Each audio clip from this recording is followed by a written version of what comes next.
I've been thinking a lot about this whole Moana 2 discourse. And first off, I think it's amazing that Melanesians are finally being represented on this kind of scale. It's rare to see our cultures celebrated in mainstream media because most portrayals of Pacific Islanders so far focus on Polynesia. So this movie is a huge deal for Melanesians who often feel invisible even within broader Pacific spaces. That being said, the conversations happening recently online have really highlighted how complicated identity can be, especially when race, indigeneity, and global perceptions intersect. And I understand where the original creator was coming from when she pointed out that Moana's ancestors in the movie look like, in her words, the N-word. And from her perspective, she might have been acknowledging a kind of shared blackness or kinship.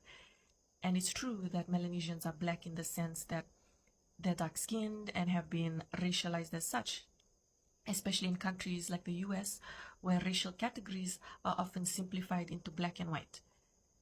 And I also understand why many Melanesians are pushing back, because for them this was more than just about skin color.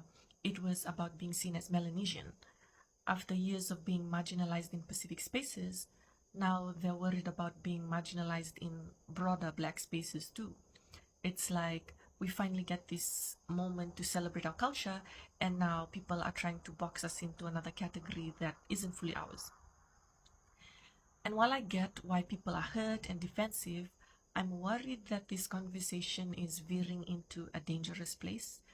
Instead of focusing on how this moment can bring us together, it's turning into a kind of diaspora war. Melanesians and African Americans share some painful histories of colonization and erasure, and there's potential for solidarity there. And solidarity doesn't mean erasing the differences between us, it means recognizing and respecting those differences while finding common ground. It's also worth noting that how race and identity are understood varies depending on context. In the Pacific, Melanesians are Melanesian, but in places like the US, Melanesians are often seen as black because of how race is defined there. And neither perspective is wrong, it's just a reminder of how fluid identity can be depending on where you are and who's looking at you. And to me, this whole situation reflects how powerful and limiting media representation can be. Moana 2 is just one story. It can't represent the full complexity of Melanesian identity, let alone the diversity of the Pacific or the intersections with blackness. But it's a start, and we can use it as an opportunity to educate people about Melanesian culture and history. And I think it's okay to set boundaries and say, this is who we are, and this is how we want to be seen. But it's also important to keep the bigger picture in mind. This isn't just about being right, it's about building connections without losing what makes us unique. And like Moana teaches, the ocean connects us all. We just need to navigate it in a way that lifts everyone up rather than tearing everybody down. Vinaka.